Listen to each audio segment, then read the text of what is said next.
World War I lasted from 1914 until 1918. In the end, much of Europe was in ruin.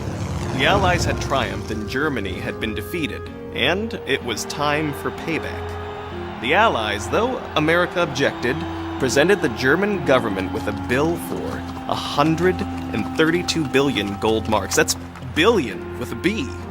It was twice Germany's annual income. Desperate, facing a bill they didn't have the money to pay, the Germans did just what America's Continental Congress did in 1777. They fired up the printing press and pumped out the paper. At the end of the war, $1 would buy roughly 4 marks. 5 years later, $1 would buy 4.2 trillion marks. That's trillion with a T. Ordinary citizens suffered the most. Germany's birth rate fell and the death rate rose. Infant mortality climbed by 21%, and on the black market, cigarettes became the new money. The government's money was so worthless, a whole wheelbarrow of it couldn't buy a loaf of bread. You might as well use it for wallpaper or for kindling. By 1930, all that crazy, out-of-control printing of money had destroyed the economy of Germany.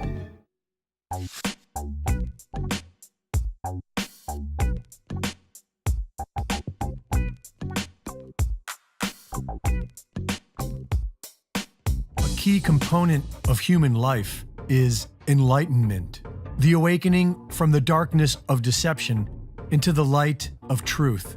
The so-called Great Awakening has really been going on forever. And before MAGA and QAnon, the consensus was that the banks were at the top of the criminal pyramid structure. And while many of us assumed that a hidden hand was pulling their strings as well, we realized that their main goal was a digital currency and a cashless society. It was the subject of several documentaries. The ultimate goal that these people have in mind is the goal to create a one-world government run by the banking industry, run by the bankers, right? There'll be no more cash. And this is getting me straight from Rockefeller himself. This is what they want to accomplish. And all money will be in your chips. And if you're like me or you, and you're protesting what they're doing, they can just turn off your chip. And you have nothing. You can't buy food. You can't do anything. It's total control of the people. And that chip's connected to a database that has your purchasing records, what you do, what you sell. Everything is in there. And it was also commonly discussed that they'll likely use Big Pharma to get us there. But now it's as if everyone has just accepted it and found something else to fight about. Because the cashless society is being rolled out right now, and very few people seem bothered by it.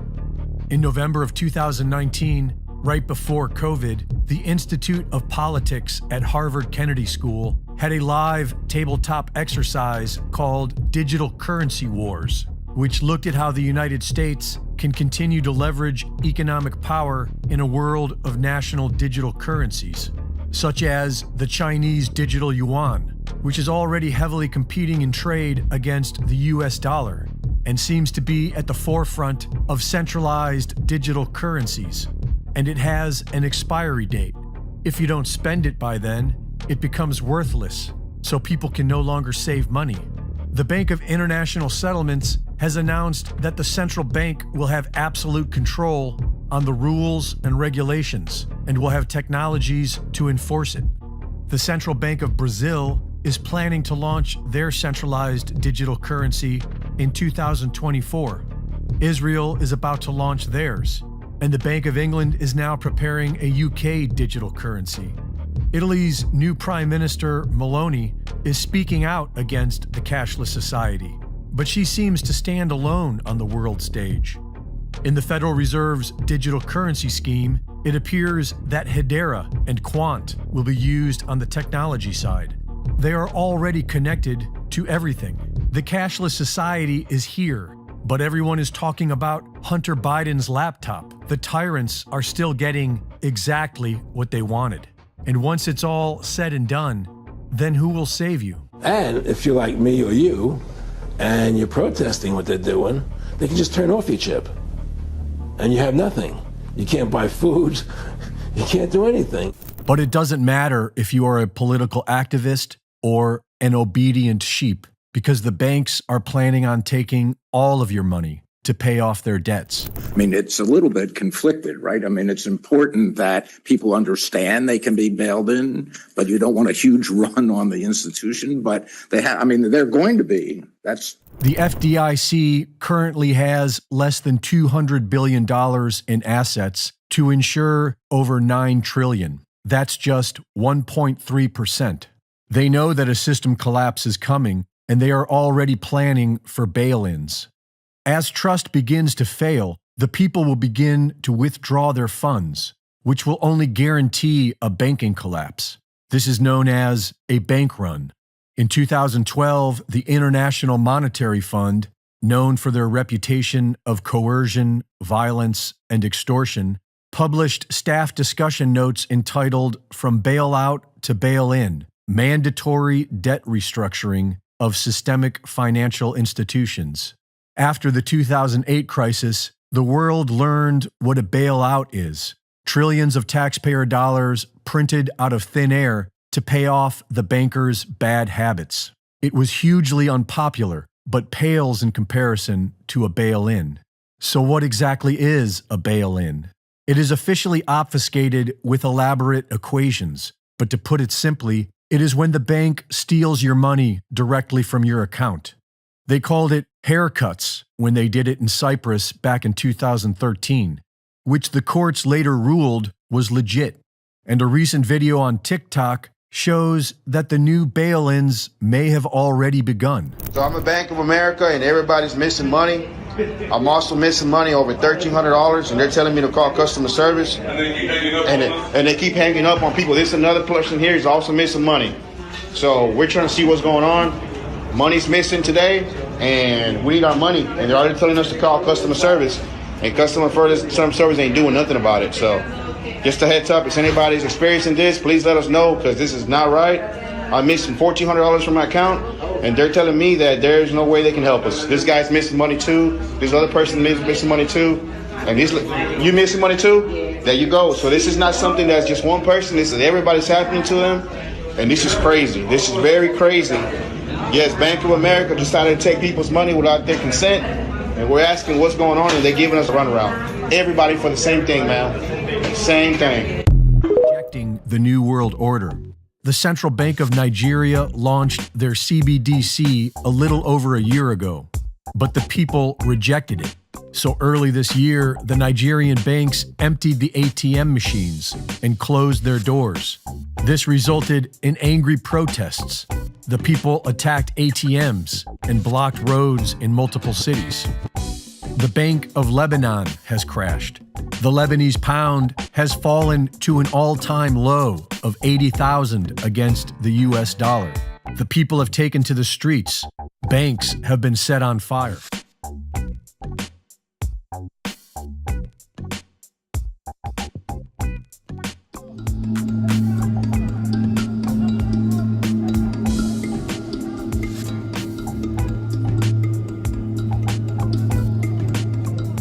ولا في مي ولا في شيء نهائيا. ما تحللوا هن قاعدين بقصورهم ولا شايفين هالشعب، شايفيننا غنم اولاد الحرام.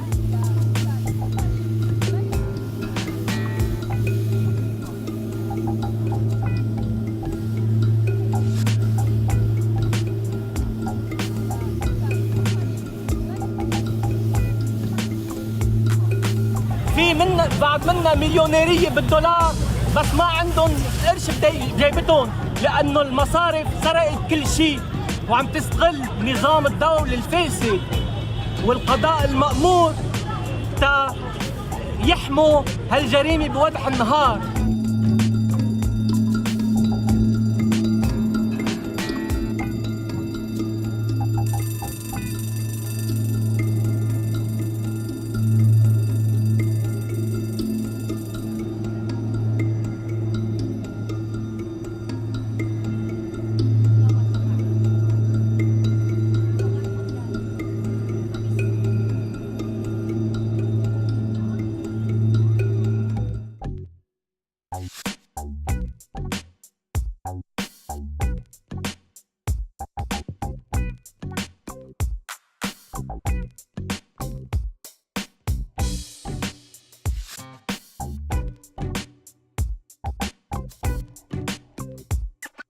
The majority of commercial real estate loans are lent by small banks.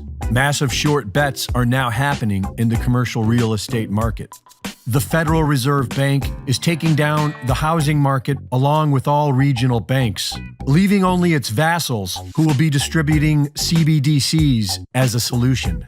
The financial experts are now recommending that people have food, gold and silver, and cash in their possession. It affects everybody, And so I started studying in history, and I found out the same thing happened. On March 3rd, 1933, Roosevelt did the exact same thing for the exact same reason, leading to the exact same result. And so studying past periods that didn't happen in my lifetime. Like, we haven't been through a war before, and we haven't been through a civil war, or we haven't been in the circumstances. So the three big things that are happening in our lifetimes that we have not been through before are the creation of an enormous amount of debt and printing of money to monetize the debt. That's number one.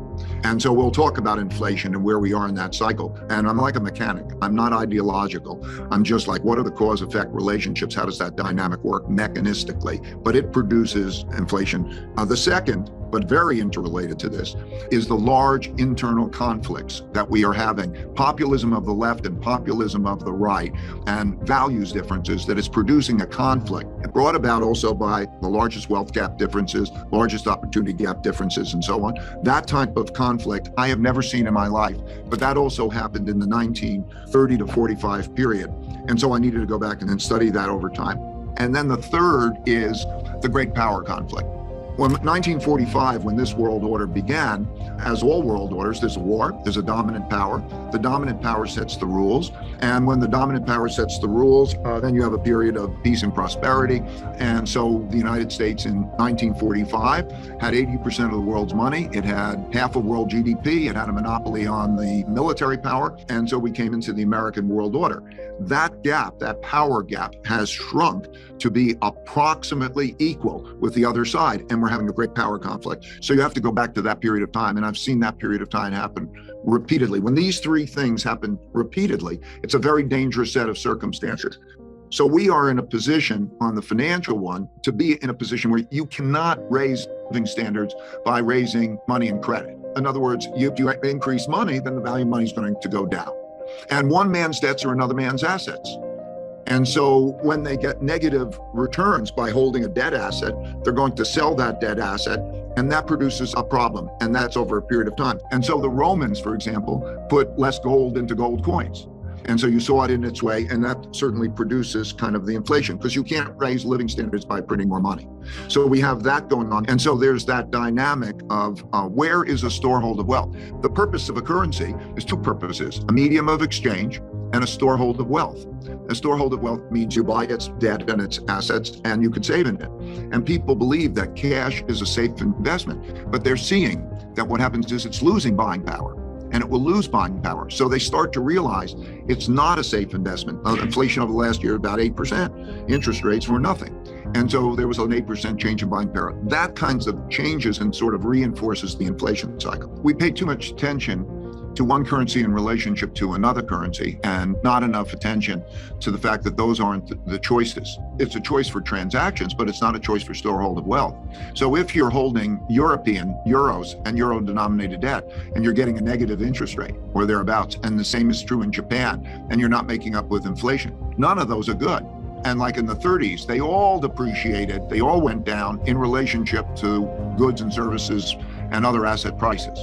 So what you see is all the currencies along those lines are sort of tied to each other, and they're bad storeholds of wealth, and that's why you see moves to other assets. It pays to borrow, or if not borrow, but put your money into assets that maintain buying power. So you see it happen in all the different ways. So look at whether what you're holding in the form of that cash denominated, and that'll be a debt instrument. That's how you hold a currency in order to have a storehold of wealth. Look at its real returns. The Fed understands, and central banks know, that when inflation is undesirably high and the economy is relatively strong, you put on the brakes, and that when the reverse is the case, you put on the gas. And they don't understand, I think, monetary inflation enough. What has happened is that because they put on the gas so much, have allowed interest rates to be so low, as I say, in many cases, negative interest rates. And they've made liquidity so abundant that not only didn't you have to pay interest on your debt, but you didn't have to pay principal on your debt because they would have interest-only loans. And they would have low covenants, like it's easy to not meet your debt requirement. Companies borrow, individuals borrow, interest-only loans. And when there's no interest rate, basically means the stuff is free. You can buy houses, you can buy all sorts of things on that basis. And the world has adapted to that. And they did that at a very low real interest rate, a very low interest rate relative to inflation. And then they printed a lot more of that money and so on. And so inflation is going up. So mechanistically, what that means is now we have a lot more debt and we have an economy and markets, financial markets, that the pricing is structured based on those very low interest rates and that amount of liquidity. So when you go through the calculations, when I go through the calculations, and I figure a high enough level of interest rate to provide a decent real return is, for a holder of the debt, is much too high of an interest rate for the markets and the economy. But you're going to have an inflation rate that's above the interest rates, and that's not going to be desirable. So investors want to sell that. And you could see it as interest rates rise. You can see its effects on markets. You could see the effects on the capital markets. So you see the stock market going down while the bond market is going down. And that means most everything that people own practically are going down practically because most people are in stocks and bonds, that kind of thing. The Fed's trade-off is going to be very difficult. Right now, they have a very restrictive monetary policy plan. I judge that by the supply and the demand for credit. So the federal government is going to run large deficits. So that means they will have to sell debt. They'll sell treasury bills and bonds. The Federal Reserve is planning to sell $1.1 trillion of debt also. Private investors are inclined, pension funds and so on, they're losing money while there's inflation, so they're losing buying power. They're selling. And there's a selling imbalance. And that selling imbalance means, because it has to balance with the buyers, that means a contraction in private credit, which means a recession. So as I look through this, we're in a tightening phase where it's beginning to bite, but it's not really, it's barely begun because the actual rises in short rates have barely begun. It started, the other things are rising. And that trade-off between growth and inflation is going to be very difficult. And that's why I believe that we've entered a period of stagflation, quite like the 1970s. And then we can't look at it alone. We have to look at it in light of the two other big forces. In other words, the internal conflict force. We don't have enough money, and we don't have enough real money. We have plenty of fiat money because we can print it, but you don't have enough real money. And everybody says we need to spend money on this thing and that, and I don't even disagree with that. When I look at the social conditions and the infrastructure, and I look at, okay, Ukraine, and do we need to rebuild the Ukraine? Do we need to have greater military expenditures? Do we need to have these things? But we don't ask, how much money do we have to spend? And so because of the nature of that, even just the costliness, we need to take care of the environment. But it's going to be expensive when we take care of the environment because we haven't yet fully developed the technologies that are fully cost effective in order to do that. So I think that that's the mechanical description of where we are in a political environment. So as we have inflation, that's going to be a big political thing, and it's going to cause greater polarity. There's a risk that neither side accepts losing because of the populism, and you put more financial strain and things get worse. Conditions are likely to be significantly worse, for example, in 2024 than they are now. Just take a normal economic cycle and where you are. It has the form together of what is money. I mean, it's Genesis. What is money? And how can we not only digitalize it, which makes it to some extent efficient, but also the real questions. Can it maintain value so it will not be depreciated by central banks? That's a key thing. Can it be transferred, used all around the world, accepted for purchases and sales all around the world? Then it has to do with issues like, can it be private?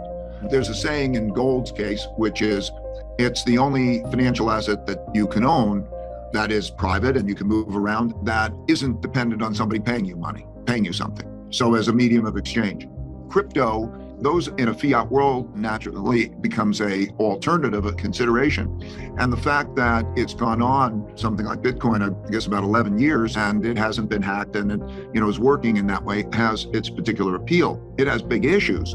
It's not a private asset. It is easily outlawed. It doesn't constitute a high enough percentage of wealth. It's like right now, for example, Bitcoin's worth maybe $700 billion or so, and which makes it a small asset by comparison to a lot of things like Microsoft is worth more than crypto is. And so it hasn't reached those particular stages.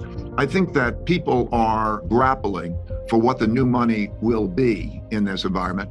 And I think we don't know yet what the new money is. I think we're going to see different countries put out their different versions of digital currencies, and then there will be private assets and gold will play a role. The important thing is we have entered an era which will carry us through the next number of years of what is the money that is widely accepted as a medium of exchange. Carlson, tonight we are starting to get a more precise sense of what it means when Joe Biden brags about the strongest and most equitable economic recovery in modern history. What it means is it could be time to buy gold and stockpile food. Ooh, there's a deal on Russian steel case? I think I'll pick up a pallet. Just kidding, sort of. Yesterday, some of the biggest banks in this country, Wells Fargo, Bank of America, JP Morgan, Morgan Stanley, collectively lost more than $50 billion in market value in one day. That's quite a hit.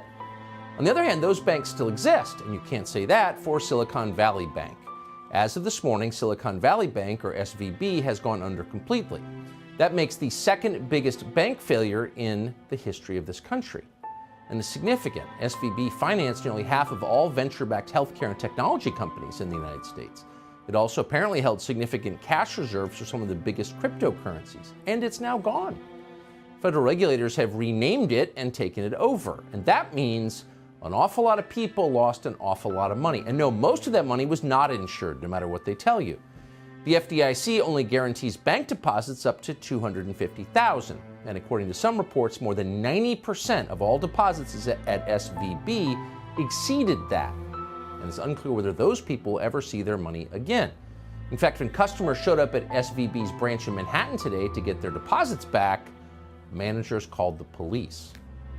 So what we have here is a 1929-style bank run, and that's not a good sign for anyone. The question is whether the people who run SVB saw it coming. The CEO, a man called Greg Becker, apparently sold more than $2 million in bank stock over the last 2 weeks. According to the site Unusual Whales, several other high-level employees of SVB, including Chief Marketing Officer Michelle Draper, Chief Operations Officer Phil Cox, General Counsel Michael Zuckert, all sold significant amounts of stock in SVB this year. Did those employees know their bank was in trouble? We don't know. And once again, where were the regulators who were supposed to prevent this? Once again, we don't know. And the business press supposed to be telling ordinary people what's happening with business? Apparently nobody noticed anything. In fact, as with the FTX crypto scam, you may recall, self-described financial experts in the media were busy promoting Silicon Valley Bank as a great investment that would last forever. The formerly great but now quite embarrassing Forbes magazine, in fact, named SVB to its list of America's best banks, not once, but 5 years in a row. And of course, inevitably you saw this coming. Here is professional BS artist / dumb person Jim Cramer of CNBC telling his viewers to buy Silicon Valley Bank, even as it was in the process of going under. This is last month. SVB Financial, don't you want? This company's a merchant bank with a deposit base that Wall Street had been mistakenly concerned about. SVB is the old Silicon Valley Bank. Recently bought one of our favorite research firms, Moffett-Nathanson, and it's become less dependent upon private equity and venture capitalist offerings. Wait a second. Those dried up last year. They could come back. Long-term private equity and venture capital, they're not going away. Being the banker to these immense pools of capital has always been a very good business. SVB's nearly 40% rally this year is barely a drop in the bucket. SVB is great. If that guy ever endorses anything you're doing, move to the Canary Islands. Change your name, because disaster's coming. But just like FTX, all the geniuses told you to buy SVB even when it was on the brink of total collapse. What explains that? Surely something does. We don't really know at this point. Hopefully we will someday. Don't look now, but there's something funny going on over there at the bank, George. I've never really seen one, but that's got all the earmarks of being a run.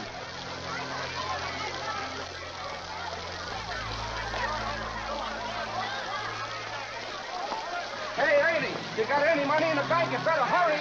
George, let's not stop. Let's go. A minute there. Uh-oh. Please, let's not stop, I'll George. be back in a minute, Mary.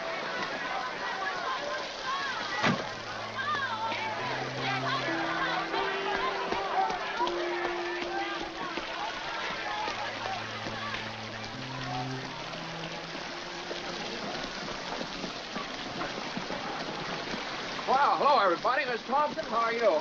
Charlie, what's the matter here? Can't you get in?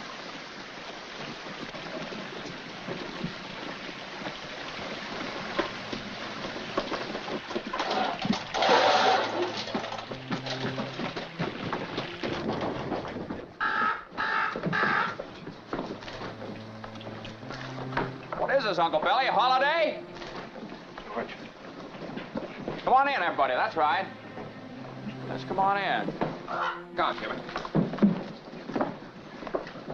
Now, look, why don't you all sit down? Here, there are a lot of seats over there. Just make yourself at home. George, can I see you a minute? Why did you call me? I just did, but they said you left. This is a pickle, George. This is a pickle. All right, now what happened? How did it start? Well, how does a thing like this ever start? All I know is the bank called our loan. When? About an hour ago, I handed over all our cash. All of it? Every cent of it, and still was less than we owed them. Holy mackerel. And then I got scared, George, and closed the doors. The whole town's gone crazy. Yeah, hello? George, it's Potter. Hello? George, there is a rumor around town that you've closed your doors. Is that true?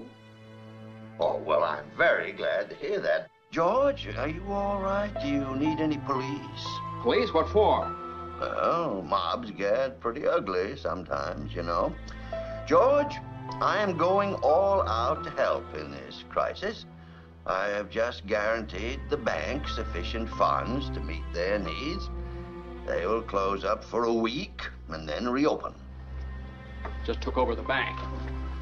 I may lose a fortune, but I am willing to guarantee your people too.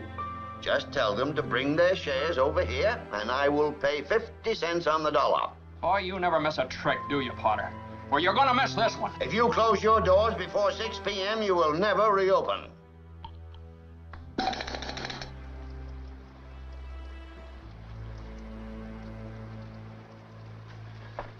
George, was it a nice wedding? Gosh, I wanted to be there. Yeah. You can take this one off now.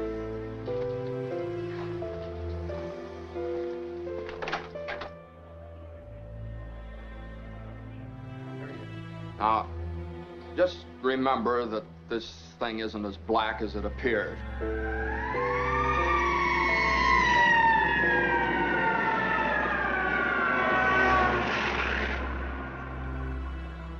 I have some news for you, folks. I was just talking to old man Potter, and he's guaranteed cash payments to the bank. The bank's going to reopen next week. But, George, I got my money here. Did he guarantee this place? Well, no, Charlie, I didn't even ask him. We don't need Potter over here. And I'll take mine now. No, but you're thinking of this place all wrong, as if I had the money back in a safe. The money's not here. Well, your money's in Joe's house. That's right next to yours. And in the Kennedy house, and Mrs. Maitland's house, and 100 others.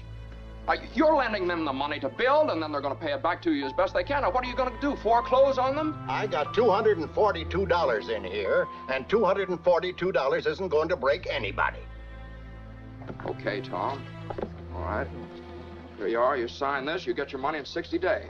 60 days? Well, now, that's what you agreed to when you bought your shares, Tom, did you get your money? No. Well, I did. Old man Potter will pay 50 cents on the dollar for every share you've got. 50 cents on the dollar? Yes, cash. Well, what do you say? No, Tom, you have to stick to your original agreement. Now, give us 60 days on this. Okay, Randall. Are you going to Potter's? Better to get half than nothing. That's right. Tom! Randall, now, Randall, wait. Now, wait. Now, listen. Now, listen to me. I beg of you not to do this thing. If Potter gets a hold of this building and alone, there'll never be another decent house built in this town. He's already got charge of the bank, he's got the bus line, he got the department stores, and now he's after us. Why? Well, it's very simple. Because we're cutting in on his business, that's why. And because he wants to keep you living in his slums and paying the kind of rent he decides. Joe, you had one of those Potter houses, didn't you? Well, have you forgotten? Have you forgotten what he charged you for that broken down shack? Here, Ed, you remember last year when things weren't going so well and you couldn't make your payments? Well, you didn't lose your house, did you? You think Potter would have let you keep it? Can't you understand what's happening here? Don't you see what's happening? Potter isn't selling, Potter's buying. And why? Because we're panicky and he's not, that's why. He's picking up some bargain. Now, we can get through this thing all right. We've got to stick together, though. We've got to have faith in each other. But my husband hasn't worked in over a year, and I need money. How am I going to live until the bank opens? I got doctor bills to pay. I need cash. I can't keep margins on faith. I've got to have... How much do you need?